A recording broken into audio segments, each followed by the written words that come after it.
A heater. The song of my people. The heater. Well, I did this. Why can't you? I'm gonna need you to be drug tested. I'm gonna need you to be drug tested. Oh, and fucking Have you ever been wrong? I was like, no. that was the first one, and then I had to go back and watch the whole episode where he said that, and that was on Patrick Beck Day. Yeah. I was like, oh, he did say that. You're right. Before you said, I don't know if you said it at Unboxed or what, but he should be on that show all the time. Yes, he should be their other host, or he should do the Surrounded all the time. He should just be the final boss. You just got to sit in the circle. You got to try to attack, bring down the bear that is Roland Martin. So we are going to talk about Mehdi Hassan doing Surrounded, but imagine how is he not on there? Oh imagine it would be crazy. Those people wouldn't be able to contend with him. Also, what would be the 20 people that he would be surrounded with? MAGA, you could just probably say MAGA. Yeah. Or even he could probably even take conservatives and then like keep it like the Ben Shapiro type conservatives. Oh, okay. Yeah, like the hoity-toity man. Or just Congress people. Just get 20 Republican Congress people and put Roland in the middle of them and just let them go to work. Roland Martin versus 20 Republican congressmen. Shit, he can take the ones from Texas. Oh my God. Just 20 conservative Texans. Yes, there it is. 20 Texans versus Roland Martin. Man, that'd be a bloodbath. It would be. It would be. But what brings us here on this unexpected occasion? Well, I woke up this morning and I watched one of those Surrounded videos. And then after I watched it, I was like, hey, Mikey, holy shit. Yeah, our worst fears are confirmed. I watched Mehdi Hassan versus 20, let's call them conservatives for now. No. Michael Steele would never. That's your data, dumbass. And at least one man outright admitted that he was indeed a fascist and an authoritarian. He believed in autocracy. He thought democracy was stupid. The question he was answering was, why doesn't Donald Trump adhere to the Constitution? And he said, I wish he didn't. I wish he did more stuff against the Constitution to destroy the Constitution. And he's like, well, what happens when the authoritarian regime goes after you and your family? Yeah. Well, they wouldn't do that because I wouldn't be part of the class that they go after. And then they went to have a whole conversation about whether or not that dude enjoys the Nazis. And I love that there was a couple of brown people in there. Yeah, like the one little econ nerd who thought he had it all figured out because he was like, I don't know how many Adderall he had before that fucking shooting, but my man was twitchy. Or maybe he was nervous. We'll just say he was he had a lot of nervous before he got in there, and his nervousness was apparent. And he thought he had all these great economic arguments, and he's trying to debate the economic facts with them. And then at the end of the conversation about the economy and about how is the immigrants thing, immigrants as overall are a net positive for the United States. And the man is just sitting there like just minding his own business. And the guy gets up and walks away and he's like, well, you should get out of here, bro. You're still gonna have to get out of here, bro. And he's like, I should get out of here.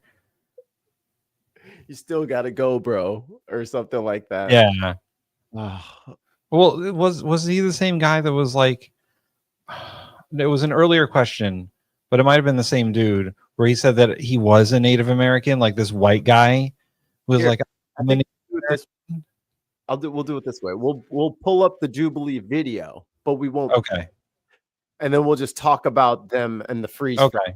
That way they can't get us. Fuckers. But can you say hello to the chat while I find out? Oh yeah, I don't have the air horn, so you're gonna have to. I'm the ready. Here, you know what? I'll do it. I got it. I'll do it. I got it. I got it. I got it. I got it. But I got it. I mean, oh, I see. All right, whatever. We got Trip backwards. We got Trip in the chat. Give me this shit back. You know what, Mikey? Give me this shit. Put it on there. Now do the air horn. Ready. Trip. We got Billy in the chat. Oh, wait. I got one for Billy. I'm going to do a random one for each person. What you said? Billy? Billy. This is Billy right here. I don't like Elon Musk. I'm going to say it 50,000 times. Ellie. I love Tesla. SG. Good night and good luck. Greg. All them black people are getting the jobs that we white people used to have. Sarah Davies. Oh, I'll bet you would. And Kay in the chat. Kay. Let me see. Let me find something for Kay. Don't know. I have to respond by saying again, I have brilliant lawyers. And person impersonator. He's very smart. Got lucky on the roulette there. What's this one? You're real ugly. Oh yeah, right. I don't know what the fuck you're doing. Do you understand? And a Vic Striker in the chat. I got you. Sucking us dry and There you go, Vic Striker. If that is your real name. Okay. So what was this? So I think the first question was Donald Trump is pro crime and pro criminal, and boy, they were like, "Why is Donald Trump pro crime and pro criminal?" And he was like, "Well, because he pardoned 1,600 criminals, and then he went out and committed crimes, so that's why he's pro crime and pro criminal." And they're like, "Just because he committed crimes doesn't mean that Donald Trump is pro crime." Well, yeah, that's exactly what that means. It's kind of what it means. Just because he pardoned people doesn't mean he's pro crime. Joe Biden pardoned Hunter Biden. Does that make him a criminal? Does that make him pro crime? Yes. It's not. And Mehdi was like, yeah, I didn't like when Joe Biden did that either. Like, I'm not for. He is against the presidential pardon largely. I don't really see a need. I think if you actually spent an administration tightening up your criminal justice system, actually funding things that need to be funded, removing problematic people, maybe we wouldn't need pardons. And also there are other ways through the current criminal justice system to undo like a conviction or jail time. Like, it's Joe Biden pardoned Hunter Biden for purely Joe Biden reasons. Yep. Donald Trump pardoned all the Jan 6ers for very Donald Trump reasons. And I'm sure that like Barack Obama pardoned some people because Barack Obama wanted to pardon some people. Stop locking everybody up. Just maybe, perhaps the president shouldn't have that power.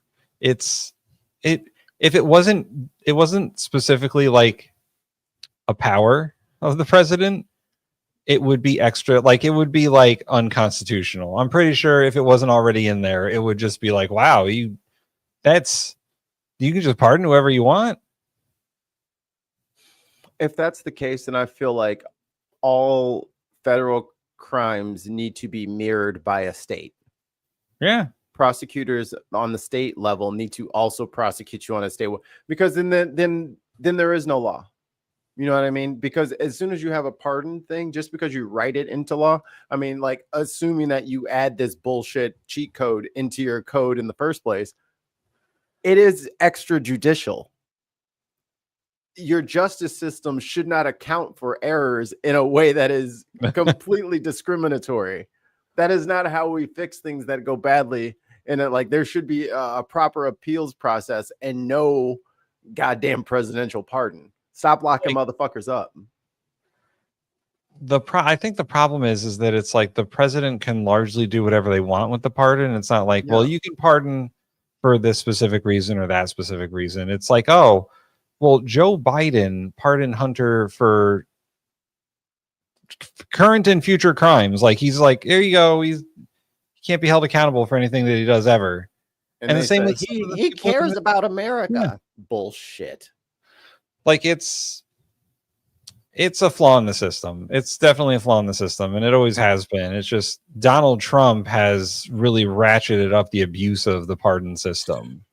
I mean, what? Almost 2,000 in the first 2 weeks. Yeah. It seems like maybe we should change that. Trip says that Mehdi showed such patience and respect, which is what I mainly took away. He shook everyone's hand, which is something I paid attention to. Yeah. I think a lot of people walked away without shaking his hand. Yeah. Because they were salty.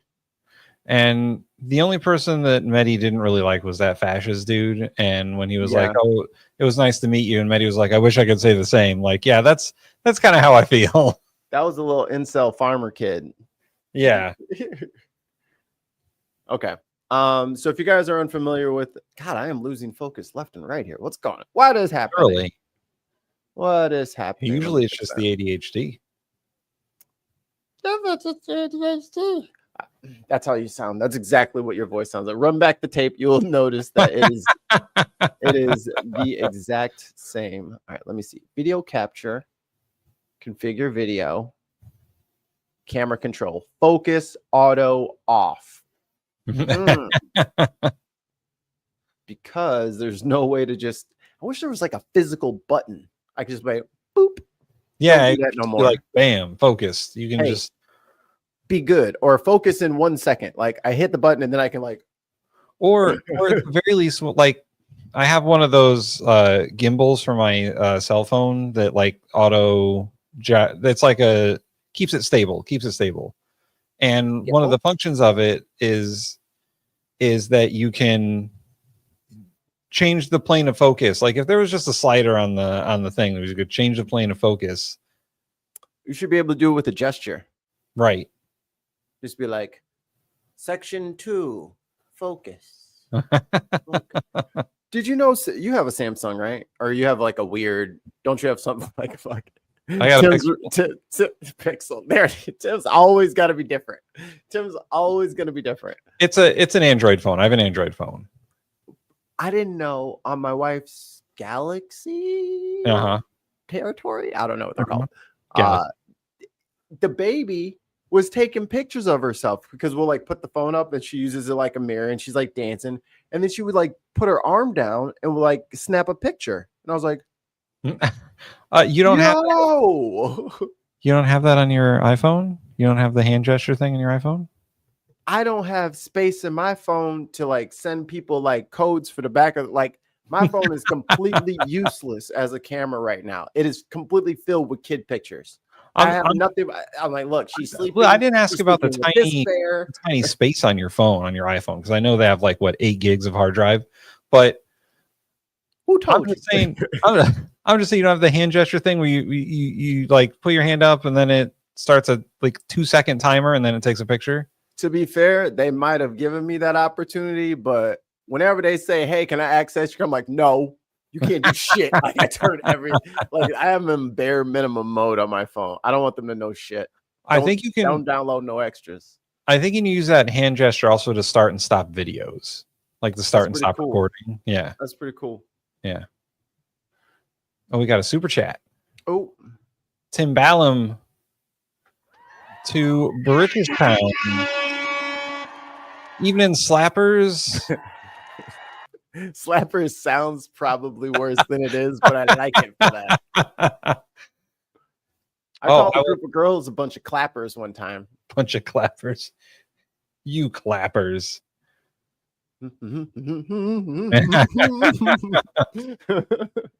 Oh, the 20s.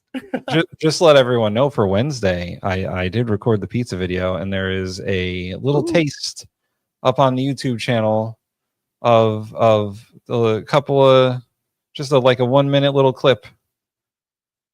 But I got a full video of me making pizzas. Pizza. Yeah. You ask and you shall receive. It's coming your way.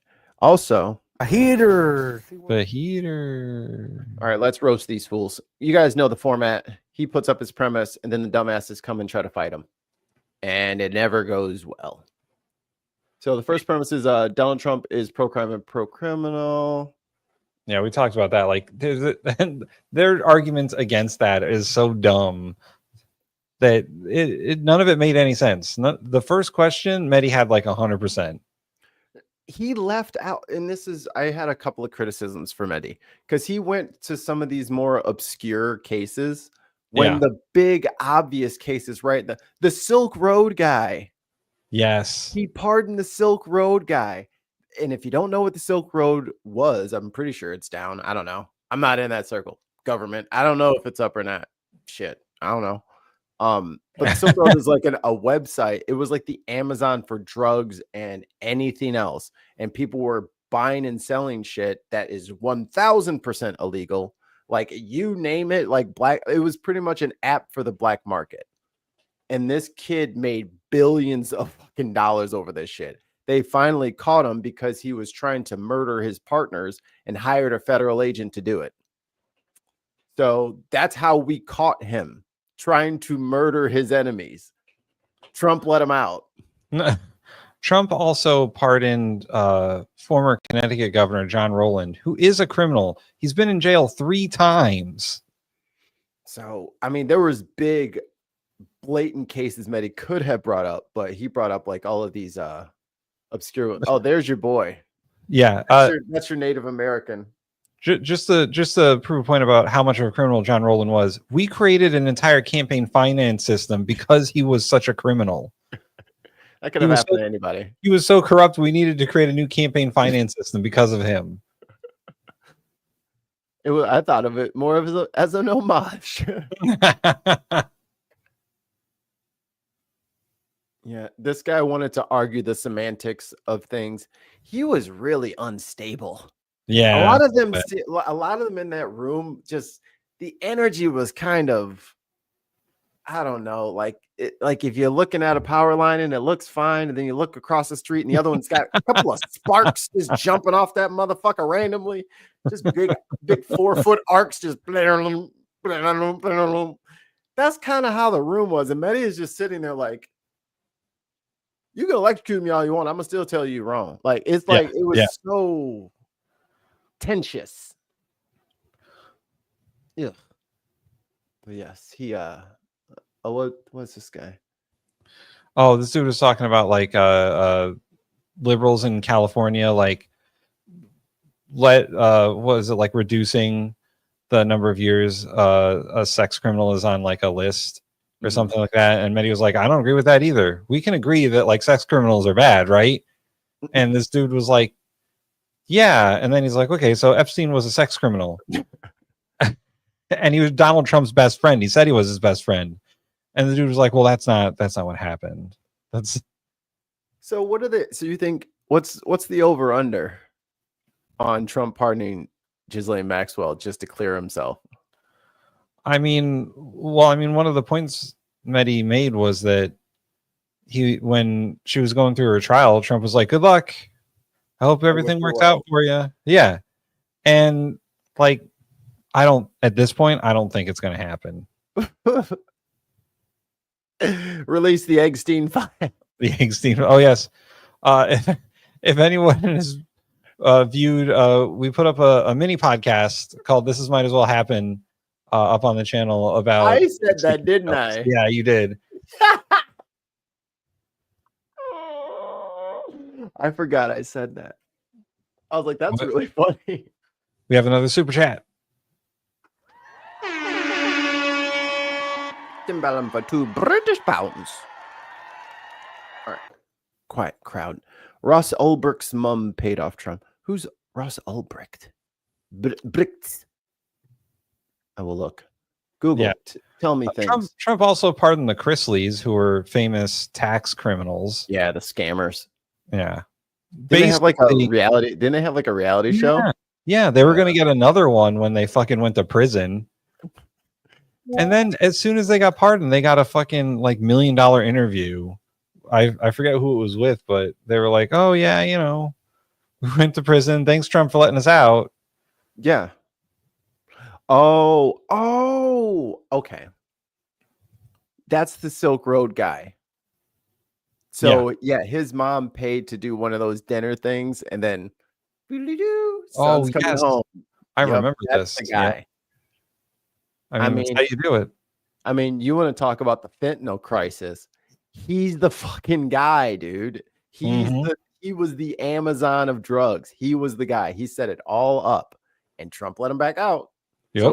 So when the fucking kids are in the park, all zombified, well, they were able to fucking get back on the fucking Silk Road again. Oh, what am I doing? Push and play. Cool. Cool. They will take our stream off the air. Yeah, in real time. Look at this Nazi. Yeah. Well, this guy was the one like at the end when they do the wrap up. He's like, "Look, I didn't know what kind of. I thought everybody was gonna be maybe a little far past where I was, but damn." What was the next premise? The next premise was Trump is defying the Constitution. Oh, there's the little doughboy. That's the guy who was like, "Yeah, I'm a fascist." Yeah, straight up out of his mouth. Nervous fucking laughter. I'm just like, yo, bro's a sociopath. Get him out of here. Yeah, like dude, yo, stop entertaining this motherfucker and get him on meds and get him away from the public. Like he's fucked up, wide eyes and shit. He's a sociopath. Well, at one point after the dude was like, "Yeah, I'm a fascist," Mehdi was like, "Okay, well, I don't debate fascists, so." Right. And then he stopped engaging with the guy until the guy was like, "Well, all right, maybe I'll come back on it a little bit. You know, maybe what the Nazis did to the Jews in World War II was bad. Maybe." But yeah, that dude is fucking insane. Said Russ Ulbricht kept the price of fentanyl lower than the price of insulin per day. That's what I'm saying. Like they just let out the fucking final boss of online drug sales. All right. I don't do none of that shit. So Trump's not soft on crime. So hey, don't buy no drugs off the internet. I'm telling you right now, you have no idea where that. Go to a dispensary. Shit, pay the tax. It's worth it. Peace of mind. Wake up in Tijuana with a scar in your chest and in a bathtub full of ice. But yeah, this guy was just completely. And I was telling my wife this. So if you take a look at this fellow, now I'm not like svelte, you know. I'm 6 foot. My weight's not important. I'm thin. This dude acts like he's ready for like a complete upheaval of the entire American system. And a few of them, I swear, it looks like they would be like these weird, like bearded racist dudes, but they just kind of like cleaned them up Baby Huey style for like this thing. Like, right. This dude does not dress like this on a day-to-day. You can tell. He's very uncomfortable. His shit's all like I can tell by how that lays on you. Someone else dressed you for this occasion. He normally looks like a sweatpants, gravy shirt wearing piece of shit. But like, dude, look at your stubby little arms. Who are you gonna fight, man? What Well, are you going to war with, dog? You need 7,000 calories a day to sustain your bulk. Like, what are you talking about? he It is always these doughboys who think that they are just going to turn into warriors overnight. Like, it's so funny. he's not doing the fighting, Mikey. Listen, he said it himself. Yeah. They're not going to come for him because he's a friend, but he doesn't have to do the fighting. They're going to vote for the dictator, and then, from what I understand, there won't be any more voting. It's just the dictator will just take control, and everything will be fine after that. It'll be fine. That man got childbearing hips. He need to stop. He need to stop. All you dudes who are over here talking about me and my buddies are gonna just take over America. No, you need to go to the gym. You need to do some cardio, and hopefully that will regulate the chemicals in your brain and get some of that toxicity. And you need to sweat that out. You need to sweat that out. If you're pushing 450 and you're thinking about like causing an insurrection, just work out, man. Just work out. You need to sweat that negativity out of you, man.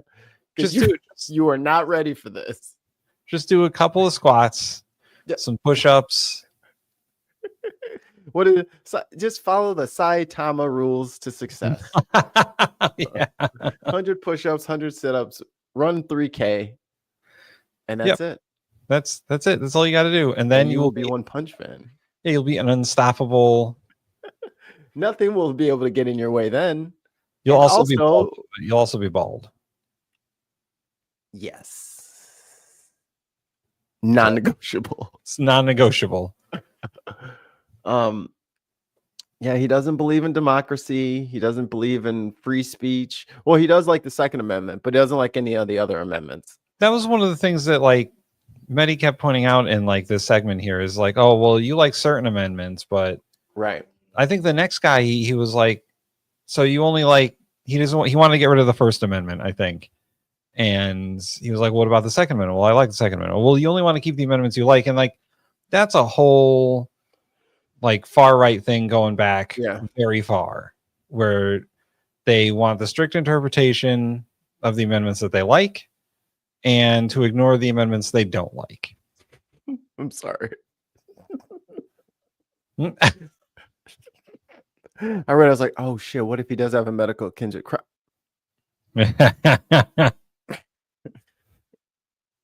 But you can't, and it seemed like a lot of these dudes were very against the Constitution in general. They're like, what has the Constitution done for me lately?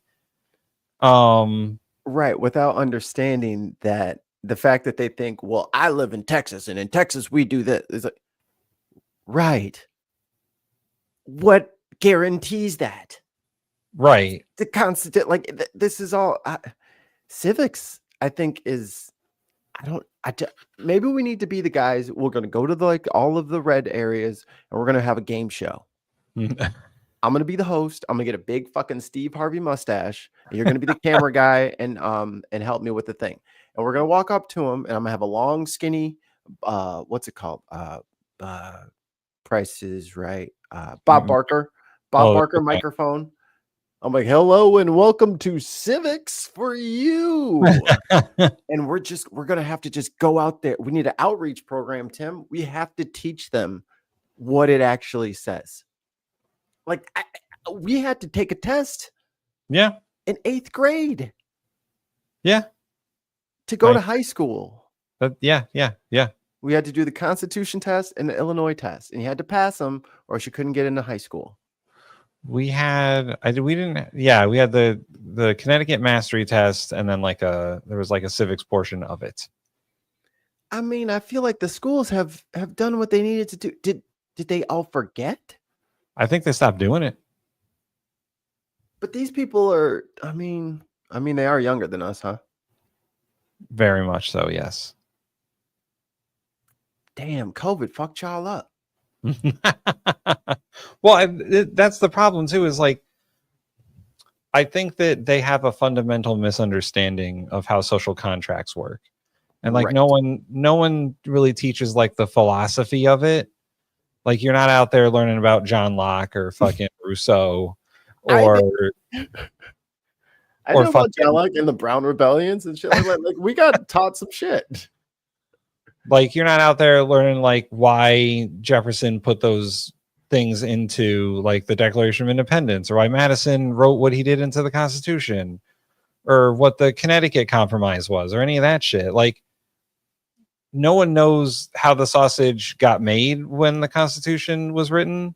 Right. So no one understands why things were the way they were. But they don't even know what they are. Right. Like they don't even like. I don't think they've read through just the bullet points. I don't think they've read through them.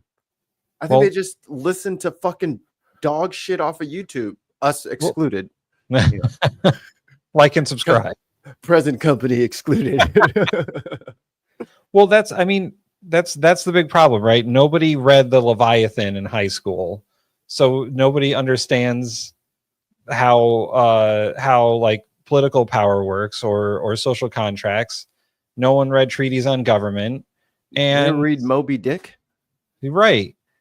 And so therefore they learned all of this from like fucking YouTube slop from people on the internet. What happened? Sad breaking news. Malcolm Jamal Warner just died. From the Theo from the Cosby Show, and from Malcolm and Eddie. He drowned on a family trip. Oh, that's unfortunate. That's sad. That is unfortunate. That was my guy. Thanks, wife. Why you do that? Mikey's wife delivering sad news. Yeah, you could have waited till after the show. Yeah. Oh, speaking of reading stuff, Mikey, and to change the topic slightly, that's one of my favorite books, by the way. Person here. Moby Dick is a good one. Mm-hmm. I've been reading through your favorite book. What the fuck is it called? 12 Ways to Ruin Your Life by Jordan Peterson. I've been reading that. I'm most of the way through that book. Boy, when I finish that book, I have lots of things to say. What the fuck is the name of the book now? Oh, I can't remember it. What's it about? And just talk about it, and then the name will come to you. It's that Ezra Klein book that you don't like. Abundance. Yes, I've been reading through it because I bought it a while ago. Yeah. I don't think it's as bad as you think it is. Look, okay. I'll let you finish your thing, and then I'll argue with you about it. Okay. I'm still reading that. That's my bathroom book, Tons. Oh, the birds book. Oh yeah, that's right. We still got to do an episode of the book podcast about it. Let me know when you're finished with that. Oh, it's so good. We'll talk about that and the Jordan Peterson book at the same time. Dude, I swear they were gonna call the cops on me when I was getting my tires done, and I was just sitting in the parking lot, like getting some fresh air and smoking my vape and reading the book, and I am just cackling. I'm just a crazy dude in the grass cackling at the sky, like so crazy. Tons, did you read it? Have you read that book, or did you just send it to me? Because if you haven't read it, you need to get one for you, because that shit is it is tons. It is like if tons. Did you write that book? Could have been. It's very Tons like. But going back to these fucking kids that don't know anything about how the Constitution works, it's their brains have been fucking distorted by the internet. Yeah. Like the fucking whoever they're listening to, I don't know, Dan Bongino, Ben Shapiro, whoever. Yeah. Those guys they're not good sources of information about why you should have a constitution. And this poor thing. Oh yeah. She didn't understand. She's like here's this is what I'm saying, Tim. I feel like they haven't actually read the amendments themselves. Like they're not that well, some of them are very long, but most of them are not that long. Right. A few sentences. The First Amendment allows for, it's got like it's 5 different parts or whatever, but it's so that the government cannot curtail your speech. Like you can criticize the government without the government clamping down on you.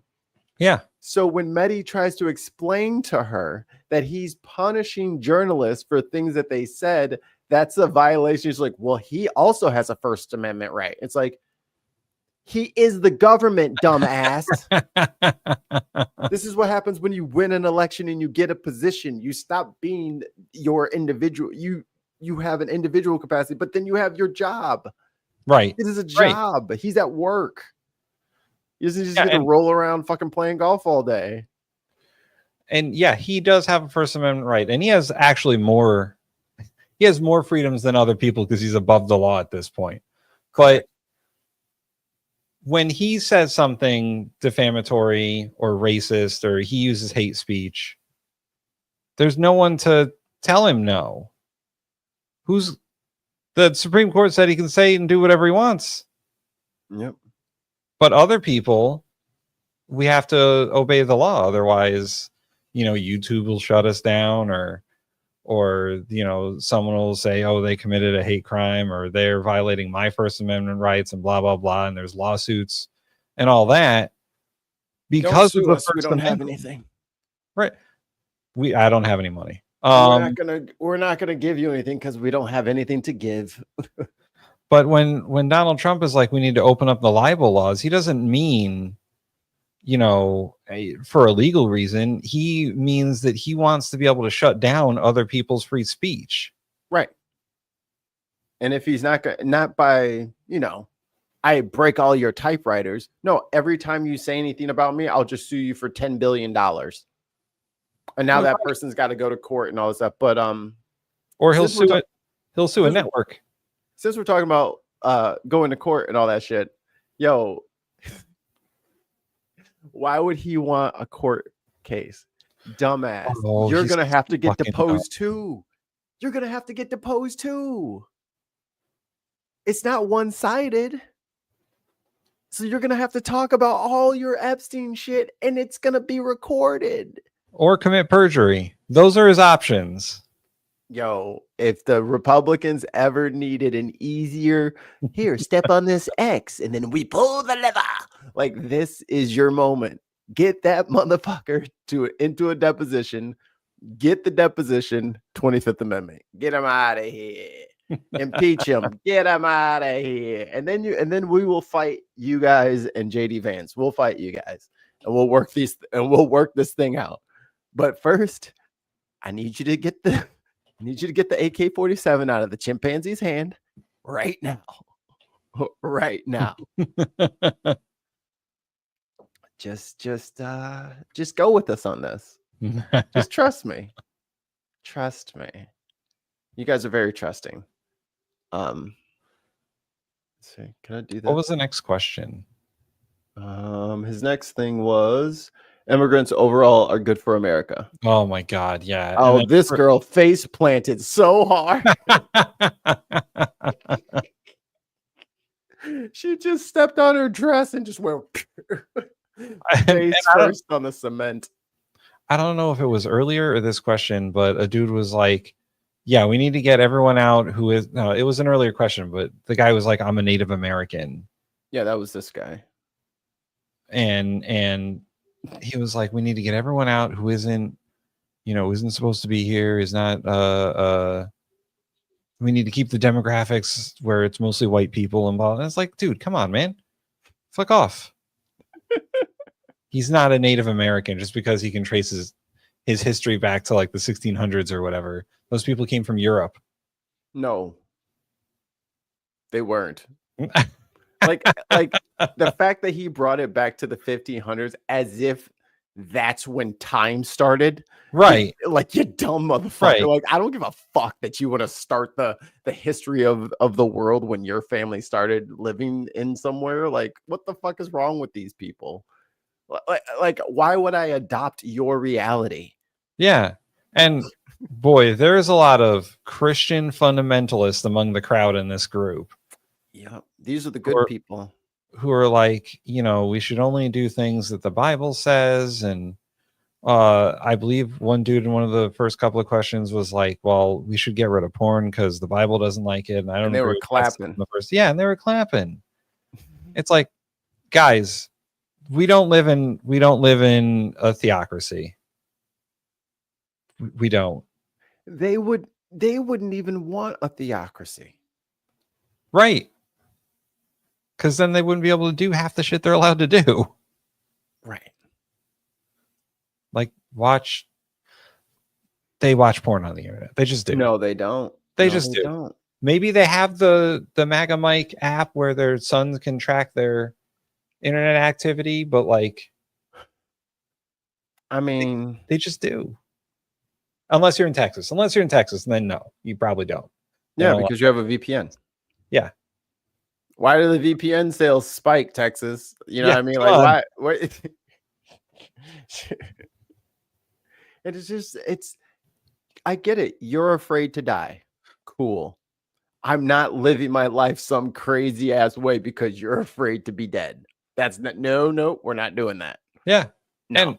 And listen, I don't mind religions. I don't subscribe to any particular religion. I don't consider myself religious, but you can believe whatever you want to believe. But don't make me believe what you believe. Don't be like, oh, well, America is a Christian. We were founded on Christianity. The founders were like Universalist Unitarians, guys, or Calvinists. Like, do you really want to be a Calvinist? Hell yeah. Because it's not fun being a Calvinist. Y'all Qaeda. Y'all Qaeda.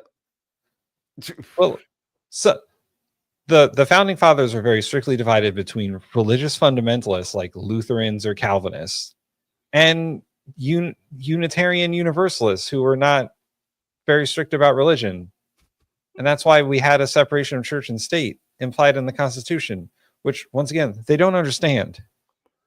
And this is not hard stuff to figure out.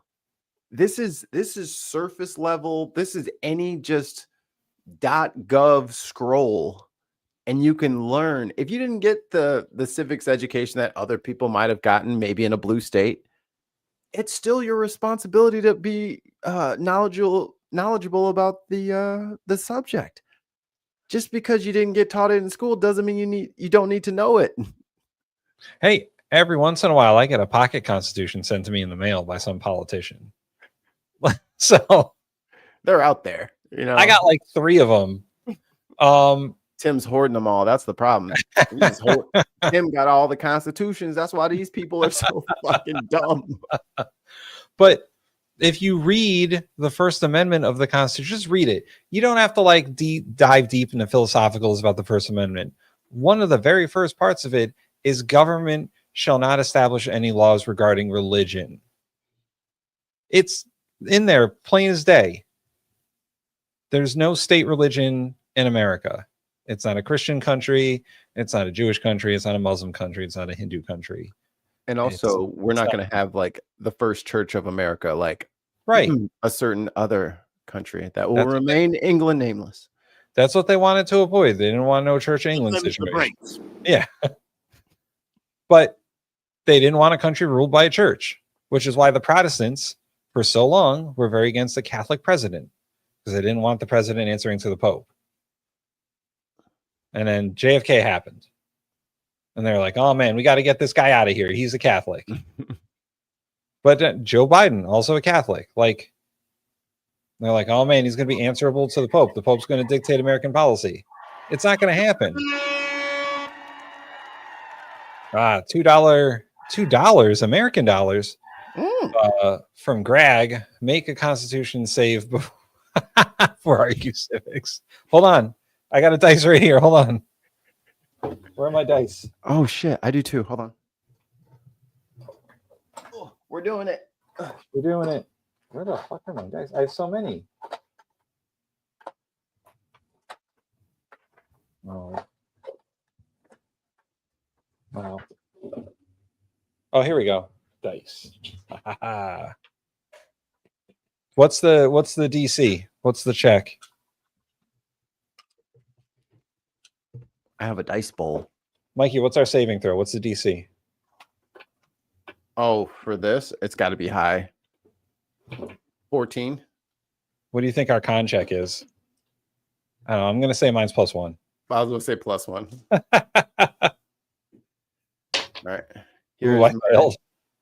Here is. Oh, you want to show off your dice? Ooh. Yeah. It's not in focus because of my camera, but there we go. All right, I'm gonna roll it. There's mine. I rolled a 10, so I didn't pass. You failed. All right. 12 also failed. Oh, God damn it. We can't argue sticks now. God damn it. Man, we're never gonna get out of this dungeon. Are we in a dungeon? Oh no, I rolled a cheat die. It has 2 1s on it. Oh. All right, I need to roll something. Never mind, I'm not rolling it something else. All right, fate has told me not to touch that dice again. But this poor girl, she comes up and saying, well, my parents were immigrants. Or no, she said the thing about immigrants versus Americans. Oh, yes. Because Americans can't be immigrants. Immigrants can't be Americans to her. Even though both of her parents are immigrants. So she's the product of immigrants, but they're not Americans. She is. Oh, Billy, we were rolling D20s. D20s. Mm-hmm. This dice yeah. is And Mehdi Hassan talked about earlier, he's a naturalized citizen. Like right. he said that, you know, he had to take an oath to defending the Constitution and blah, blah, blah. And he had to go through all the steps to become a naturalized citizen. And, you know, he says that he maybe understands the system a little bit more than they do because they were born citizens. Right. They have no idea about the process because they haven't even begun to start trying to do it because they've never had to. And they don't have an appreciation for what it means to have like birthright citizenship and all that. Like, you were born in this country, so automatically you get to be a citizen. Oh, here's Adderall boy. Oh yeah, he looks like he's fucking strung out. He was. It's like, dude, slow down for 2 seconds. Just talk. He's not going anywhere. I know there's a time clock, but everyone seems to be letting everybody finish. I did like how every so often many commented about how they got like voted off, and he was like, well, your fellow right-wing conservatives voted you off because they don't like you. Like, oh my goodness. Sorry. Oh, this guy. He said, I'm not gonna get distracted. Okay, so this dude said, yeah, this is like, yeah, but you need to leave, bro. He walked away. He's like, yeah, but you need to get out. And then he's like, oh, okay, you want me to leave? Whatever. So he's like, hey, he wants us to leave. How do you feel about that? You're not going to distract me from being in solidarity with my friends. I'm like, bro, the cope is hard. Like, that maybe happens to him 1 or 2 more times. He's like, you know what? God damn it. I'm a man, damn it. Like, well, I mean, look at this guy. He's got a star-spangled fucking tie. Which is against the flag code. Thank you. Just against the code. I mean, it does. Stop adorning yourself in our flag. That's not right. I would say that his tie is not the American flag. It just too close. Has the same colors. It's close, but it's not like 13 stripes and 50 stars. I don't know. Let me count. Cut it open. Lay it out flat. He is very America themed. His whole outfit is very. He wants to project America. Is that an Iranian lapel?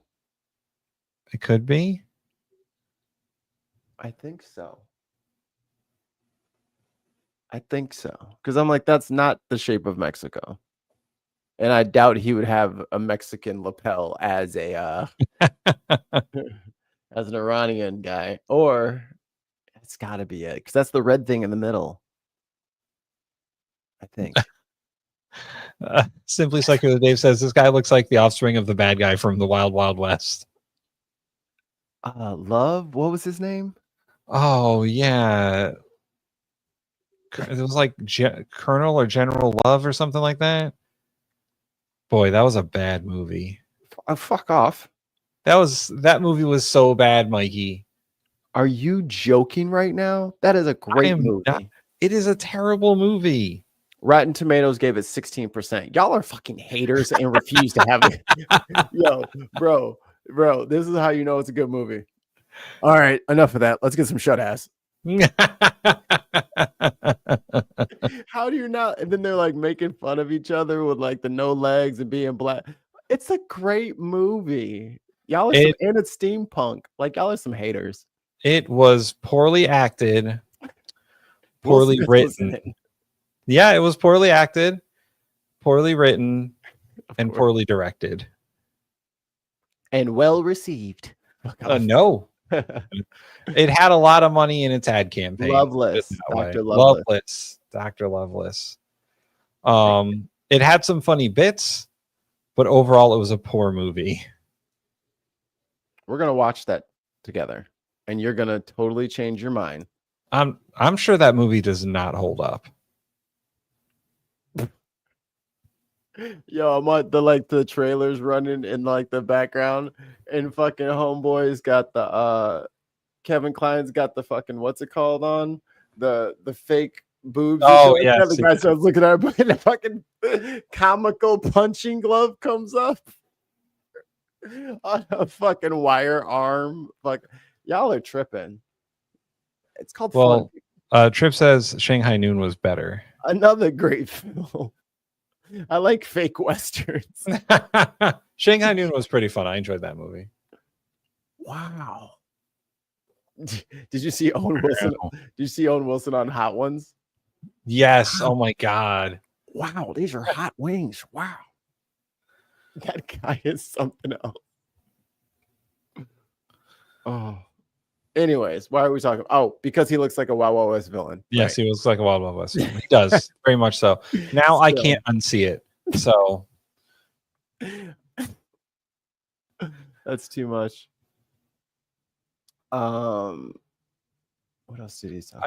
I do like how and sometimes these surrounded things can go like off the rails, like the Jordan Peterson one. I do like how Mehdi came with like receipts. He came with knowledge. He came with fucking he knew what he was going to talk about. And I feel like sometimes the show is designed to throw off the person who's the debater, the primary person. Yeah. And like if you're a Jordan Peterson or a Ben Shapiro, it's very easy to fucking throw you off your game. Right.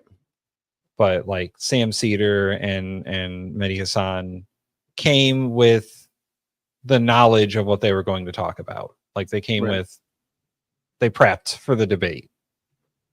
And like Jordan Peterson just fucking showed up. Like, well, I don't like how you're talking to me, actually. So you need to not be so. Not particularly. Didn't I have another one? I think you live for it. Yeah. And you die for it. He said that on the Surrounded. So yeah, fucking. Someone asked. And that, hold on, real quick on this thing. Yeah. And that's the difference between like one of these egomaniacal hosts that like get their own little online cult and a journalist. Right. Or someone who's dedicated to the news and who's an advocate for certain issues. Like there's a difference there where there's everything that I feel like we argue about and like we're passionate about. There's some policy behind it that we're in favor of or that we think needs to be bolstered more. Like there is a spot where the rubber actually hits the road.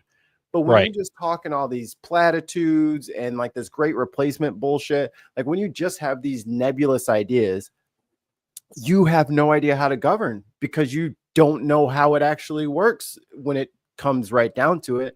And then you get these assholes listening to you so they can't even defend your points because they also don't know how the mechanisms of all that shit actually works. Yeah. And where we got that clip from, the Jordan Peterson clip where he says, you live for it, you die for it. And you die for it. That was pretty good. Someone asked him what a belief was. Yeah, that was his answer too. Okay, well then what is your definition of a belief? You live. Like how they're like, how would you define a belief? He's like, it's something that you would like die for, and it's like, wait, really? Yo, the light is green. I'll die for it that it's Right. red. Yeah, like their Everything like logic that. is so like circular and impenetrable And because it performative. doesn't make any sense. Like to him, that sounds very eloquent. To the common person, that sounds it sounds like obfuscation. It sounds like you're trying to lead me on. It doesn't, it's too fancy for something that's so plain. I believe something I know. Like that's what a normal person would say, like a normal person answer. But he's got live to for it, and you die for it. like he's some fucking wise turtle, Master Oogway up on the fucking mountain. Yeah. Jordan Peterson is very profound, at least to Jordan Peterson. He likes the smell of his own farts. What's the last question on this thing? Oh, and this dude, Well, he didn't shake his hand. They're Yeah. disrespecting us by not speaking the language. yeah, I can imagine why he didn't shake that fucking dude's hand. I wouldn't have touched him. He looks dirty. He does. He looked like he showered today, and that's it. I mean, he showered when he got there, but he ain't showered since. They hosed him down when he got there. I think I still smell good. The flies ain't bothering me none. This girl. Oh, this God, was no. Donald back, Trump's back. plan for Gaza is ethnic cleansing. That's the I don't next think I got to this part. one. She was like, no, this guy was like, which one is it? I can't remember which one of it. Oh, here he comes again. By the way, the dude on Adderall looks like such a fucking bro. Oh yeah. Yeah. Look at him. He looks like he's straight out of a fucking frat. That's what the ladies love, man. Rat Chad, bruh. I commend him for wearing salmon. Fine. Support the white supremacists, Tim. Do whatever you got to do. All right. Whatever you got to do to keep going to your meetings. At least he's secure enough in his own masculinity to wear pink. Okay. And Hitler did great art. I'm like, what are you doing right now? Don't humanize the bitch. But he does look like a Nazi frat bro. So in this one, Acne Shapiro, he thought he was going to go up there. Was like, well, it's not technically an ethnic cleansing. He's like, okay, well, what is it then? He's like, shit. Let me back up. He said that it's not ethnic cleansing because they're not getting killed. They're just pushing them off the land, and that's not ethnic cleansing. Killing them would be. He's like, no, that's genocide. He's like, he's like, yeah, you don't have the definitions correct. And then they're like, flag. It's like, dude, you didn't even know what you're like. This is what I'm saying. Like, they don't understand the premise. Like, they don't understand the definitions of the words. They don't understand the history of the conflict. They don't understand any of this. Yeah. The only part that frustrates me about the structure and the foundation of the show is like the voting people off thing. Because like sometimes I want to hear the logical conclusion of some of these people's argument and watch them like fully get destroyed. Because I feel like sometimes the people voting them off is bailing them out. Yeah. Well, because they want to, the people in the ring want to embarrass the guy in the middle. And if that guy's not doing a good enough job of it, they say, let me in there and I'll do it. Yeah. I feel like there should be like a minimum time, like just like a couple minutes where you can't get voted out so you can get your point across. And then after you're getting ruined for a few minutes, then we can vote you off the island. To be fair to Jubilee, right? Jubilee, who hosts this. From what Sam said, it's a 3-hour shoot. Yeah. Well, so I mean, that might have happened. It might have. Well, you know what I mean? But we're not getting all of the responses. And there was a recent episode of the Shody where they talked about Jordan Peterson's Jubilee and how it's a debate show, but like the debate is constantly like gamified. Yeah. And that might not be very constructive for the actual debate that you want to perceive. It's just for clips. And it's a YouTube show, so yeah, it's for clips. I think it's overall, especially Mehdi is a prime example of this. If you have someone competent there to, you know, stand for a point, then it works great. Yeah. But if you have somebody who's like imagine if they put Anna Kasparian up there. Oh like, yeah. What would she even say? Yeah. Who would even be in the circle around her? But it's the same. Like you put Ben Shapiro in there, and the dude falls apart. Yeah, he doesn't like criticism. People who don't like criticism are not good debaters. Jordan Peterson doesn't like criticism. Ben Shapiro doesn't like criticism. Some of the other conservatives they put on there don't like criticism. But like Sam Cedar doesn't mind it. Yeah. Mehdi Hassan doesn't mind it. Like they come with the knowledge, and you can tell when they're debating that they don't mind like the rhetorical argument as much as people who aren't prepared or have thin skin. Like, can you imagine Donald Trump being in this? Or El like El Salvador. I'm shutting this whole thing down. This You're all is getting illegal. recorded. This whole thing is illegal. I'm suing you. I'm suing each of you for $10 billion. Who put up that red flag? 10 billion. 10 billion. Like the Queen of Hearts. Oh my God. Don't know what the they're doing. Do you understand that? Just like a it's nightmare. I guess the difference is people who live in this reality versus people who live in their own reality. If you live in your own reality, then the show's not going to work out for you. It's like they're in their own little bubble, like the Good Witch of the North or whatever her name is, Glinda the Good Witch. Yeah. Like they're in their own little bubbles, and then the Mehdi bullet train just fucking wrecks their little bubble. You know, like they're having a good little time. Maybe a couple of bubbles have connected, and the Mehdi just fucking 200 miles an hour, fucking levitating on magnets, just no friction, straight through them. That, you know what? That's a good analogy. No friction. Just straight. Didn't even slow him down. You know what I mean? Like, there was a negligible loss of momentum as he goes straight through their bodies. Like it's bad. Diz in the chat says, do these people ever go outside or talk to people? No. And I've been saying this for a few years now. America is still largely segregated. Yeah. Still to this day, largely segregated. There's a lot of.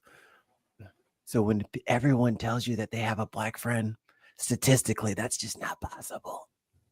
That's just not possible. Mikey's my black friend. Just like shuffling up behind us at the line. I'm with them. I'm with them. I'm with them. I'm with them. I think my wife claims me. Sorry, guys. Oh man, I'm off the board. I'm off the board, white dude. You're gonna have to find a new black guy.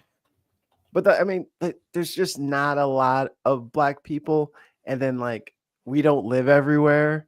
So for every white person to ever talk in front of a camera, to all have a black friend, I just don't know that it happens that way.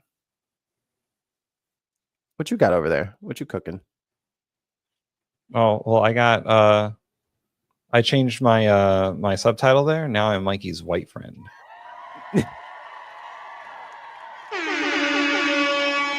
Oh, go ahead. Oh, both pressed it. Tim Bellum with 5 British pounds. No friction. The reason you can't hear a Republican fart. Gross. Politicians. Well, that's about the only sin I've never committed. I mean, the one thing I've never done is sniff the tone of someone in power. I find that repulsive. I've never done it. You can't. Some Republicans you can't hear them fart because they'd have to report it on an app to their sons. Just saying. Oh, I'm not putting Keebler on this. I don't think MAGA Mike has ever farted in public for that very reason. Or can he not? awfully curious, isn't it? Makes you wonder. Why not? And Donald Trump's body doesn't really work anymore, so that's Yo, I ain't heard one person come up like, oh man, he was so healthy last week. What happened? No one has said a word. No one's been like Nope. shocked or surprised. There's like, oh, that's what that's called? Okay. oh, he's dying from that particular thing. All right, well, it makes Oh. sense. Didn't know that was first in line. Okay. Or y'all better start praying. So I was sifting through the news a little bit this morning, and apparently the new conspiracy is that JD Vance is trying to undo Donald Trump. He's trying to take down Donald Trump with the Epstein stuff. Just like the Pope. Oh my God, don't put them in the same room together. He'll just assume the throne. Lord Joffrey assumes the throne. Guys, don't let Donald Trump and JD Vance in the same room together. It's not good for Donald Trump. Let's go to the opera, Mr. President. There's plenty of couches in here. I saw this joke. I forget who the comedian was. It might have been Shane Gillis, who I don't particularly like, but he's got a few funny Trump jokes. And he said that that Donald Trump and Abraham Lincoln could learn a lot from each other.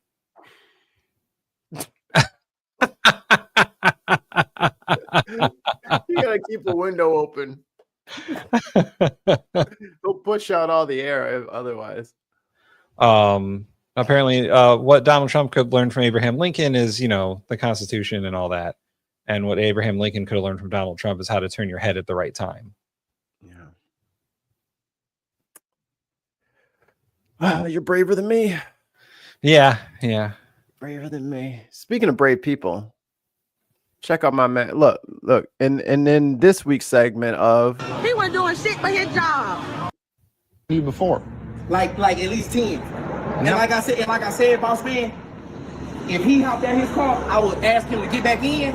And if he didn't, we haven't even started the oil change. I would not do his oil change because he didn't want to follow the policy and procedure we have here to make sure that the customer is safe, not to make sure we are safe. The customer, we don't want you to hurt yourself. So I get that it's hot, sir. I get that it's hot. I get that. But I done did 45 oil changes today, and not once has somebody hopped out the car because it was hot. I get it. But we have rules and procedures that we must follow. So if I don't follow what I'm doing, I get in trouble. So he ain't getting fired. Yeah. You ain't firing him today. He said, I know the policy. You okay with me getting in trouble and not rules doing are rules. I'm trying to do is enforce my job. So do you talk to all your customers this way? Like what? I'm talking to you like this, boss man, because you didn't want to follow the instructions that I had. We asked you 3 to 4 times politely to get back in your car. And I told you. And you didn't. And you said it was hot. I get that, sir. I get that. Told you politely. That's not my problem, sir. You came at 4 o'clock to get your oil changed. I get that it's hot. He offered you a bottle of water. That wouldn't help me. Okay, that's not my problem, boss man. You still have to stay in your car. Just like this man right here is in his car, he's staying in his car. You're not open at 9 o'clock at night when it's cool out. Well, that's not my problem, boss man. You steady trying to get. That's not my problem. He said, why don't you stay open until this, the sun is set? Because I don't have no AC in my car, and I don't want to wait when it's hot. He ain't doing nothing but his job. He wasn't doing shit but his job. Reasons why you're okay with getting out your car instead of respecting why you need to stay in your car. The conversation could have went totally different if you just listened to what I was telling you. But you didn't want to follow instructions, so that's the next step. We all adults here. Mm-hmm.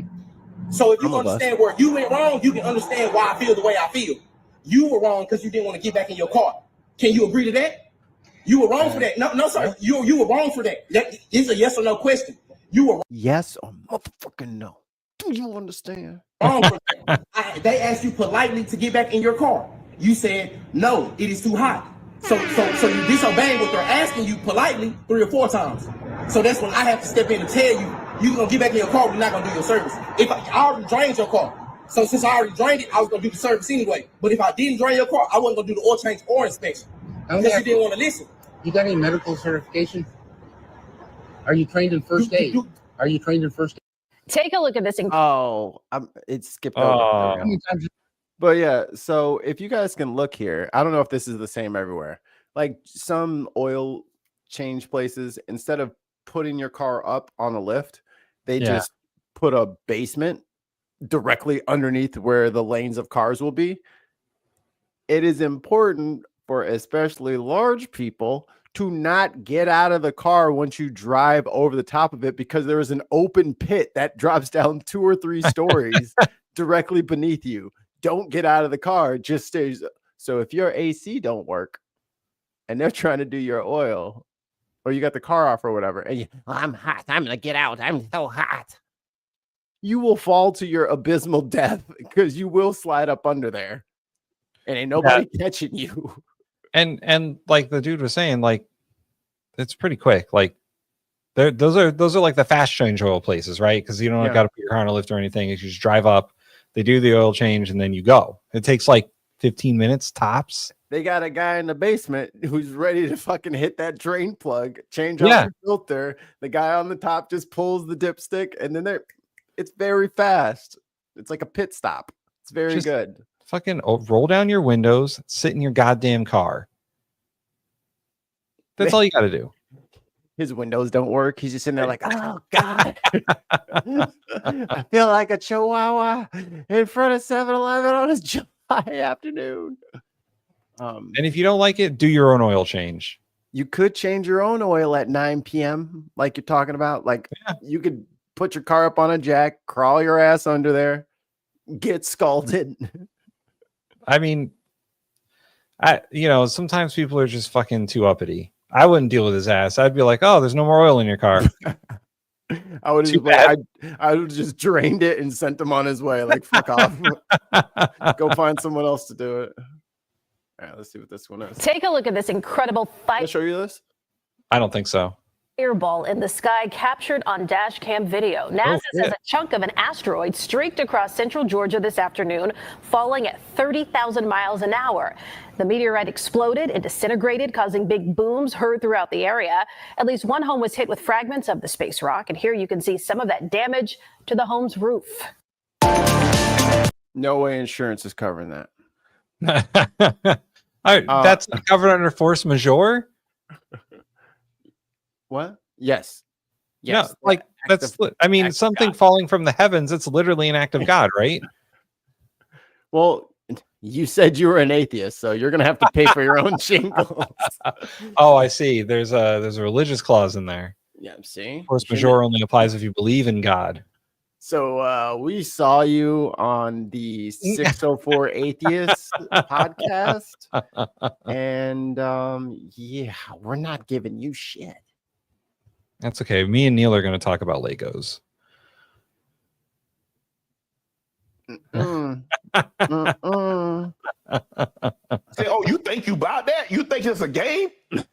Video. Morgan Reiner from our sister station in Florida spoke to cruise passengers who saw this rescue play out. Passengers aboard the Disney Dream on its way back from the Caribbean described the moment everything stopped. Oh my goodness. All the music stopped and an announcement came on. It sounded like Mr. Mop, but it might have been Mr. Mob, which stands for Man Overboard. Crew members rushed into action, throwing life vests into the ocean. He couldn't get to the life preservers because he was holding on to his daughter. Laura Amador took this video of the rescue mission. The ship was moving quickly, so quickly. It's crazy how quickly the people became little tiny dots in the sea, and then you lost sight of them. Do not fall off of a cruise ship, no matter what you do. Yeah, seriously. Especially in the middle of the fucking ocean. Oh my God. New fear unlocked. I've been on a cruise ship. It's like a floating fucking city. Sometimes if you go overboard, no one's going to notice. Yeah, you're like 10 stories up. Like on those like top decks and shit like that. Like you're very high off the water. Don't ever be on a deck on a cruise ship by yourself, just in case like you do like fall or whatever, because no one will know. It's very dark out there. Slowed the ship, turned it around. It looks like it was the mother because they were escorting her across the deck. They blocked off the deck. So Sister Girl was watching the whole thing, pretending to read a book. All right, what happened? And I just saw her crying, and I just felt for her at that moment, and I just started praying. You can hear Tracy Robinson Hughes doing exactly that in this video she shot. Oh my God, thank you, Jesus. What a dad. Oh my God, that's a dad that needs to have a hero. He's a hero. Witnesses said the two were in the water for 20 minutes. I am not a swimmer. I don't know if I could do that or not. Probably not. I would drown. And praised the man for jumping in. That was a very heroic, thing that he did. My goodness. Melanie Rickman took this video. You could tell that he was really struggling. That he'd been treading water for 20 minutes, 15, 20 minutes. Disney sent a statement saying, in part, the crew aboard the Disney Dream swiftly rescued 2 guests from the water. We commend our crew members for their exceptional skills and prompt actions. Treading water for fucking 20 minutes with a kid screaming. Simply Secular Dave says, people swim at 1/4 of a knot per hour. Ships move at 18 knots per hour. So that is the difference between an average human swim speed and the speed of a cruise ship. Back in the day when I was in high school, I got certification to my boating certificate, to sail or whatever. Oh, okay. And part of that certification was proving that I could tread water for 10 minutes. Captain Tim. Captain. I almost went for my captain's license. Funny story. Except you have to have 10,000 hours of crew experience and officer experience to be a captain. And I was like, that's a lot. That's a long time. 40 hours a week. I had to prove that I could tread water for 10 minutes. And that was somewhat difficult in my late teens. I can imagine treading water for 20 minutes in the open ocean. Which is bumping you and pushing you and waves. And you got a kid that's freaking out. Yeah, that too. But yeah, that's harrowing. Whew. And for scale, I think 20 people, these are the size of minivans. Yes. These are all enormous. So you see these lined up along the deck. There's tons of space in those things. Yeah, Unreal. that cruise ship is large enough to have a fucking water slide and a full-size pool on it. So you can imagine the scale of it. And it's got a pool on it, and it's not sloshing everywhere. That's the other thing. When I went on the cruise, I think it was a Carnival cruise. You really don't notice the ocean unless it's really turbulent. Right. They're very stable. You hit the ocean pretty hard yourself. So unlike Trump, they're very stable. So this is some drone footage from June 5th. This guy got his drone right up into this tornado. It is really sick. Just like in the movies. So now it's sucking up all the dust because that's fun.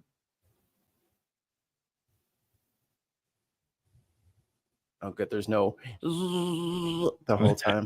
But there you go. The tornadoes are so crazy. You ain't never seen nothing like that. Unreal. Is it true that on page 230? Here's our guy.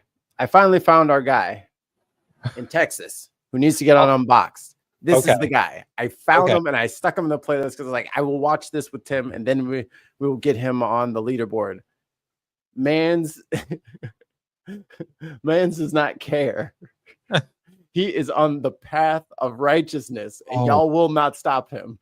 I saw this on an Instagram reel. I was like, I got to show Mikey this. So I'm down for it. Is it true that on page 238 of the new Texas third grade curriculum, teachers are encouraged to play the Christian song Away in the Manger in their classrooms? I mean, I'll have to take your word for it. I don't have it in front of me. Does the new Texas curriculum encourage teachers to play songs from other religious traditions in their classrooms? I don't know. Okay. Is it true that on page 248 of the new Texas third grade curriculum, students learn that, quote, the Bible explains that Jesus rose from the dead. 3 days after his death by the Roman authorities, followers of Jesus visited his tomb and found it empty. An angel appeared and said, he has risen, and led them into the tomb. When the visitors entered the tomb, they found it empty. I presume you are reading from the I instructional am. material, so I have to believe that that's in there. Yes. Okay. How do you believe teachers will respond to elementary school students when they ask how a human being can rise from the dead? What we attempt to do is provide training and support to teachers so that as kids ask questions on any subjects that emerge in the lesson, that they can be equipped to handle those conversations. Is it likely that a teacher, when asked about a religious question, now that we're teaching it in our curriculum, is it likely that the teacher will respond with their own religious beliefs simply because that's what they know? So would an atheist teacher tell their students that Jesus wasn't resurrected and that it's just a story? Or will a Catholic teacher respond based on their church teachings? Will a Presbyterian teacher respond based on their denomination? Uh-oh. Our religious trap card has been spent. Oh, we still got to get that soundboard clip. I don't know whether that's likely. Okay. Are you worried that if my track Texas public school teachers use this new state curriculum, those teachers will violate the Establishment Clause by teaching Bible stories in public schools? No. Then why does the bill at the bottom of page 5 explicitly give teachers who use this new curriculum immunity for violating the Establishment Clause of the United States Constitution? Yeah, so I think one would posit that there's a variety of things that cause folks to have hesitation, and this is essentially meant to take that off the table. I'm a former Texas public school teacher. I'm also a student at Austin Presbyterian Theological Seminary. And so I can tell you there is a difference between teaching and preaching. Under federal law, schools can teach the Bible as an academic text, but not in a devotional way. In other words, public schools are not Sunday schools. It's hard to be different as a kid. If you're a Jewish kid going to Texas public schools, if you're a Muslim kid going to Texas public schools, if you're a Hindu kid going to Texas public schools, it's hard enough. Now their teacher is teaching Bible stories at the front of the classroom because some politicians here in Austin are forcing them to do so. And with little to no representation for their faith traditions. I'm concerned with how that will. Well, they should believe in the one true God. Make them feel.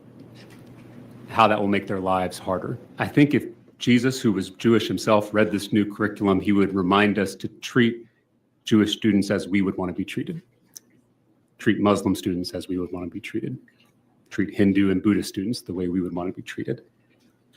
And if I were them, I wouldn't want the government elevating one religion over my own or over my family's religion. As I said earlier, I believe public schools are not Sunday schools, or as Governor Abbott is fond of saying, schools are for education, not indoctrination. We are in the Michelin Guide. And then he had the Abbott quote on the end of it. Yeah, that's a good one. That's a good one. And he's this calm the whole time. I think he was like in seminary school and then like ran for state assembly or something like that. And then now he's like getting all these viral clips and stuff. They're in trouble because I think he has got a very high probability of going national. Like that kid, as soon as they get him on like one CNN thing or MSNBC, Fox is not going to put him up anywhere. Oh, yeah. Because he's going to point out all the hypocrisy of all these Christians.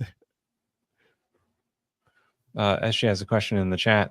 Aren't these the same people that don't want government to interfere with the lives of people all the time? Yeah, Tim. Yeah, these are that's the craziest thing. I have a problem like mentally squaring the circle, right?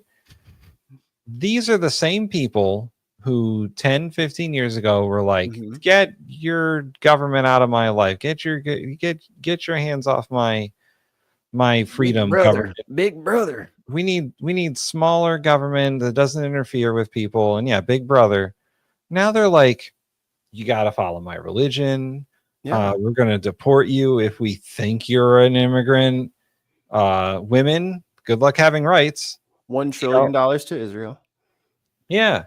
And like, just like going all the way back to the surrounded thing, these people want like a Christo-fascist state. Yes. They don't care about the Constitution. They only care when it's convenient for them. They're trying to use it to put in an autocrat. And I think one guy even fucking said that shit. He Yeah. was like, oh yeah, we're going to use it the way we want and then get rid of it when we have all the power, which is what they're doing. Someone read Project 2025, please. Someone else. Someone else. Not the same person who read it last time. Someone new read it. Just everyone take turns reading it, and eventually we'll all know. I have a note up here from the last time I made a note on June 5th, the day of that tornado. Strange. Hippomethapus, Ventigator Rex, the Kraken. I think and Moose on the Juice. I think somewhere in on June 5th we went off the rails. I think that's our cocaine bear side story that we were coming up with. That is hilarious. Well, any final thoughts before we get out of here, Mikey? Yes. We got our regular show tomorrow. Yes. And the dinner table on Wednesday. I got like so many good things for that. Oh, this one.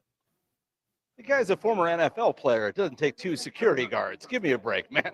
Napoleon Harris did not appear eager to talk to me. And how would you use your discretion to implement it within the current legal framework? We're back in Thornton Township, baby. In the now sleepy room where months earlier, a board meeting ended in a brawl. That's wild. The man who replaced Tiffany Henyard as Thornton Township supervisor has ditched the drama and much of the scrutiny. I thought maybe we have gotten rid of the storm. Jennifer and Paul Roberts are skeptical of Harris's leadership. A lot of people in Thornton Township fought for transparency, accountability, and responsiveness in government, and we haven't really seen that yet. Some of that skepticism centers on. So if you guys recall, Tiffany Henyard was the mayor of Dalton and then the supervisor of Thornton Township. She lost both of her elections, and this guy won the township supervisor role. I think he's a former Bears player. All right.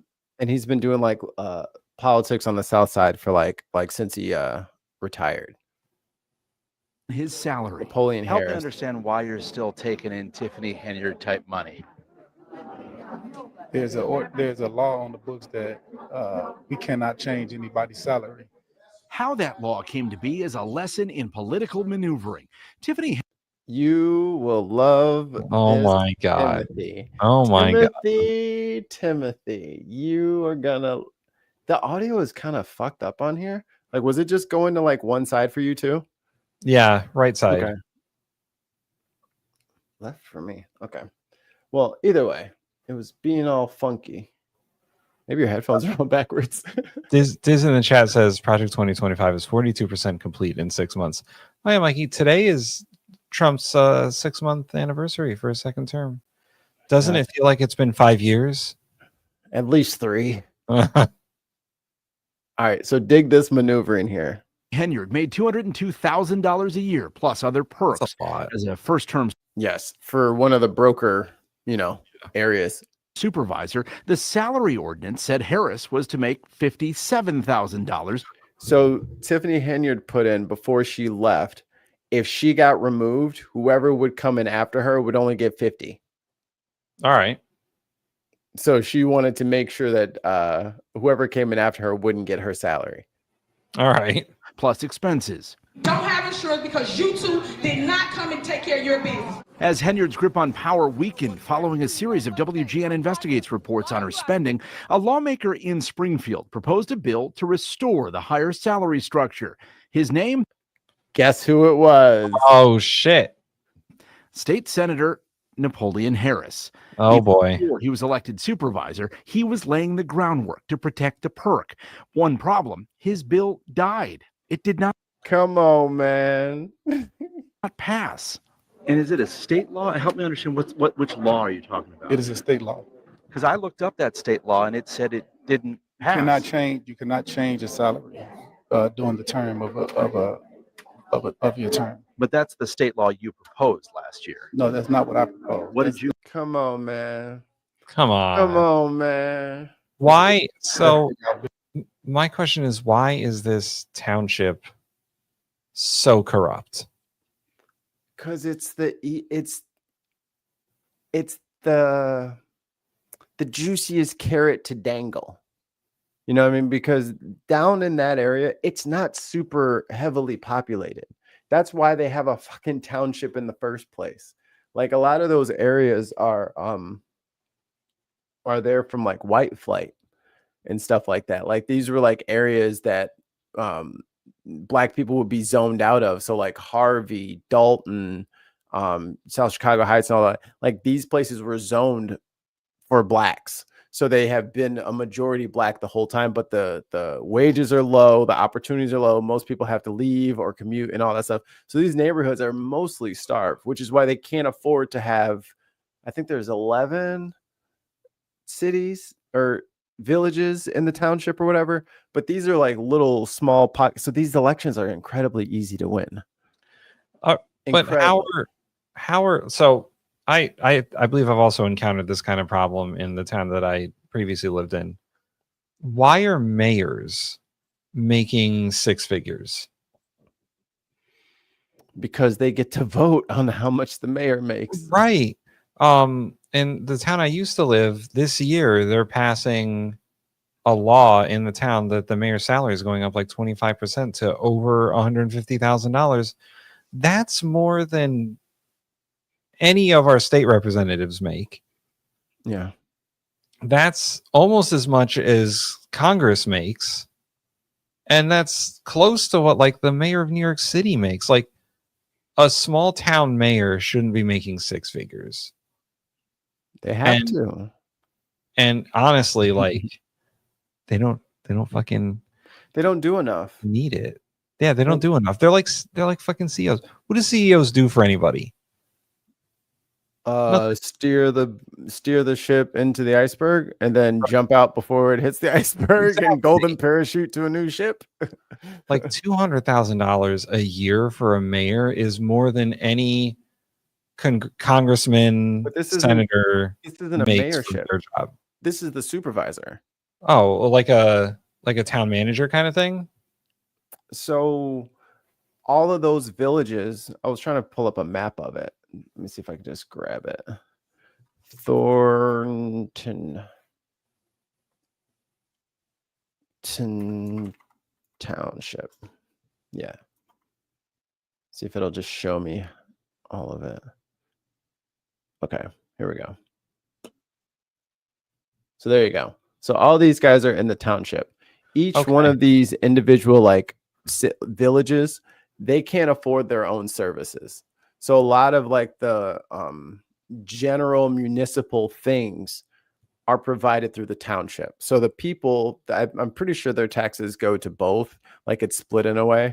You know what I'm saying? So it's like a lot of the administrative things that Burnham with only like, maybe 40,000 people, they're not going to have enough tax base to get an entire police department, an entire entire everything. So that's why they have the township to all kind of come together. And then the supervisor is in charge of the township, overlooking the entire township. So all of these areas. Oh, we have a super chat. Tin Ballum, 5 British pounds. Refuck? What's refuck? Reform. Oh, reform. Okay. They call them refuck. Refuck in the UK is doing the same thing. 600% increases in expenses. That's crazy. Now is not the time. So yeah, I get that. Like there's sort of like a regional government for like that area, right? That's what's going on. We have some of that going on in Connecticut too, but it's more like certain municipalities don't have enough people or money to have their own police department or their own fire department or their own health department. So they do like and a lot of their seniors, a lot of the stuff for seniors and stuff is done through the township because the city won't have the resources available. And just to give you guys like a little scaling here, there's Chicago. So it's, I don't know, 30 miles, Yeah. From like Magnix and Mile and all that stuff. It is so crazy how like small municipalities can get so corrupt so fast. Yeah. And because he's the one who changed the way that they caucused. Yeah, listen, the political maneuvering in municipalities is fucking wild. I forgot you're you. Let me grab that because you're gonna love this. Because I've been to the caucuses where they're like, oh hey guys, we're gonna change the rules, and then like, you know, you change the rules to suit your slate of candidates, and fuck everybody else. Kick out your chairman to install a new chairman. We are continuing to follow the political turmoil in Thornton Township. As we reported last night, Supervisor Tiffany Henyard lost her bid for re-election. It didn't come without controversy. Now we are looking at what comes next. Nate Rogers joins us live now with the latest. Nate. Yeah, that's right, Scott and Don. Good evening to both of you. Attorney. Boy, you know you look. Boy, he knew he was gonna be. He's like, I got a hit later. That Let is me grab a little sweater. On Ooh, with the beanie and the beard. Man, I ain't even cold out here. It's Chicago, but you know how I get down.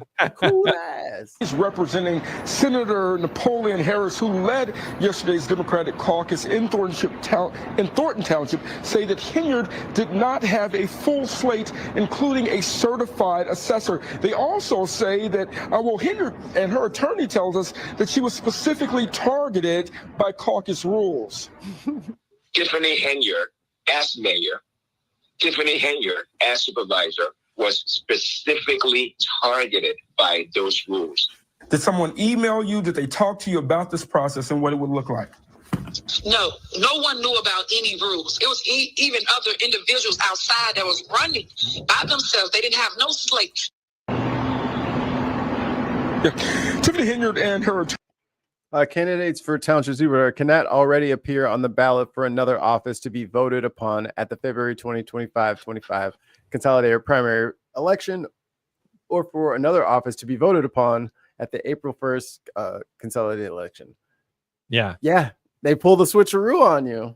See, that's what happens. Nobody knows these caucus rules except for the people running those caucuses. Like nobody knows those fucking rules, even the candidates. And as a Democrat, you better know what's going on. Yeah. I've been to several like primary caucuses where, you know, they're electing a slate of candidates or they're electing a new executive board, and you know, people didn't know the rules and they got fucked out of it. Like it's tough because and I don't know how it runs outside of like New England, but in Connecticut, like Democratic town committees have a lot of power. And so do Republican town committees. Like the committees have a lot of power, and it's designed that way because we don't have county government. Everything's municipal government. Okay. So the local parties have way more power than they should. Like a party chairman in New Milford or whatever, way more power than let's say like a DTC chairman in like New York, because they have county government. Right. But here it's like 160 individual fiefdoms where everyone has their own power. I decide what happens in this municipality. It's exactly what it is. And then, you know, people get fucking too big for their britches. Right. And that's how corruption happens. It happens all the time. And it's quick. Yeah. Quick. Attorney Max Solomon are referencing this document right here, page 5 of caucus rules, saying supervisor candidates cannot already appear on the ballot for another office. Henyard is currently running for re-election as Dalton's mayor. Solomon did say that they did not receive caucus rules until the day of. Harris's attorney says, and if that's all that it says that he needs to notify you of, then that's it. Yeah. He was their caucus leader already. So he said, you know what? I'll do it. because they were looking for a ruling because they didn't know who was going to run for it. So they were looking for a ruling from Napoleon to say, hey, what are we going to do about this? And he said, I got you. No, literally, I got you. They could have asked for rules earlier. Now, yesterday's caucus was slated to begin at 7 p.m., but Harris's supporters were pre-registered and allowed in earlier. The caucus lasted 7 minutes, with Harris being nominated as supervisor. That's how you know it was a fucking hostile takeover. That's in 7 minutes. Non-partial attorney to break down caucus law. Listen in. When did people learn of the rules? They could have asked for the rules because we posted a notice on the door of the Democratic Party headquarters, Senator Harris's headquarters, saying you can get the rules by emailing me. Members of his Democratic Executive Committee had the rules. There's a requirement in the election code that says people running for office have to have a complete slate in some instances. However, the federal court She also didn't have a full ballot. Yeah. ruled in a case involving the Libertarian Party that that's too restrictive of a rule and we can't use it in Illinois. And Bert Olson went on to say that Hinyard used township buses illegally to support her at the caucus. So because she had fucked up the finances so bad, they had stopped paying the bills. So they lost their insurance. She didn't want to lose her caucus. So she went and got all the seniors that from Dalton that she's normally used to just placating to keep her in office. She went and loaded them up in the buses, but the buses got there too late because Napoleon had already fucking filled the place. Like it was a fucking nightmare that day. Yeah, when you know when a meeting ends in 7 minutes, you know that something fucking happened. Like they changed something in the Matrix. And the same cat went by the track. And somebody got fucking. I've been to like town hall meetings that lasted like 15 minutes, and it's like, what? What did they just like shove through that they didn't want anyone to know about? And no one's heard hide nor hair of Tiffany Henyard. She fell off the map. Books. I didn't propose anything. Not quite. Here's the language. Not quite. Bill. And here's the language in the one that later advanced and passed by a different legislator. It's identical. And did we mention it was buried on page 90 of a bill that began by focusing on Crohn's and colitis disease?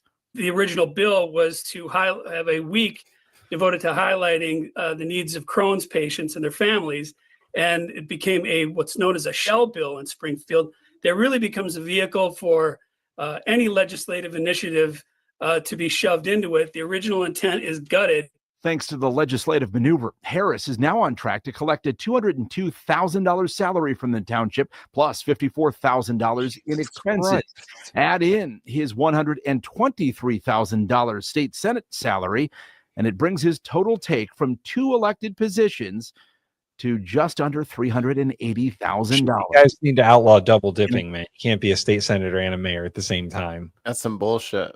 Community where many live below the poverty level and were forced to subsidize first-class travel, meals, and more under Tiffany Henyard's leadership. This is the professional democratic machine, tried and tested, and it's a machine, all right. That they have taken hold of Thornton Township. Given what these residents have been through and what you campaigned on, don't give me the time, man. Come on. Given what these residents have been through, do you think it's a good look for you to do some of the same stuff that you were critical of? I was not critical of anything, man. You weren't critical of Tiffany Henyard's reign? I've never publicly despised anybody publicly. What I've done was, and I've stated this, I'm about doing the right thing and supporting what the people needs of Thornton Township, and I've done that. For you to say and sit here and suggest that anything has been improper or done wrong is not a fair assessment of what's happening. Nearly $380,000 taxpayer dollars for 2 supposedly part-time positions. The big salary precedent in Thornton Township was set years ago by the late supervisor Frank Zuccarelli. Before Napoleon Harris assumed the job in May, I asked him whether he'd keep the 6-figure salary. He said, "Your worth should be evaluated based on what you deliver." Ben Bradley, WGN. Damn. That is, boy. Yep, that's local politics. Local politics. Local. No one pays attention to that shit, and that's why they get away with it. Until it's this big outcry. Yeah, until it's like fucking makes the news, and they're like, "What?" I can't imagine. Our state senators make like 50 grand because we have a part-time legislature. So they only work 6 months out of the year, so they only get 50 grand, and that's after a raise. They used to only make 30 grand. And then for these people to make this much money, like let's say he gets one of those jobs and it's 200K. Okay. Like I understand some jobs, like especially in like the financial fields and stuff like that, you kind of want the people well compensated. It kind of insulates them from bribes. And you know what I'm saying? Like if you can afford your bills and stuff like that, you're not in debt. You're not over here just like rushing and hustling. Okay. We don't have to worry like a bank teller. Yeah. I want the bank teller to be well paid so that they're not tempted to steal when they have access to everything else. These motherfuckers like, so if I get that job, and that job, it's like, what the fuck? No, that is not the right person for that job. That's not why they're compensated at that level. It's to prevent the bribery, not for you to triple dip. As if Illinois doesn't have enough fucking pension problems. And he's like, that's what the law says, is I can't change that. I'm going to have to accept this $200,000 salary because you can't change the laws. Why would you even try to do that? I didn't do anything wrong. I'm reluctantly accepting this $200,000 like, plus $54,000 for expenses. Like, can't you understand that that's too much money for this fucking area? When it's literally old black folks who are still in the house that they bought back in the 60s and 70s, and they ain't leaving. Like, there's not a lot of new development and stuff like that. They're starting to get more attention and get more stuff down there. But you know what I mean? This has been largely the kids move away or go to college and they're just kind of like left behind there. Like they're lacking in development. Also, Dalton needs to make a fucking train museum. Every single freight train goes through there. What's that? Union Burlington Northern, Santa Fe, BNFS. All of those trains go through Dalton. It's like the biggest changeover thing in like the States. I'm like, dude, get a fucking train museum and get these autistic nerds out here. You will have a line down the block. They love trains. You have several museums. All right, Mikey. I think that's the end of our show. We're out of here. Until tomorrow. We'll see everyone tomorrow. Same bin time. Well, earlier bin time than today. Earlier. Yeah. Noon Eastern Standard Time. Oh, right. Yeah, not Mikey's weird central time zone. Who cares about that? We do not care. Bye, y'all.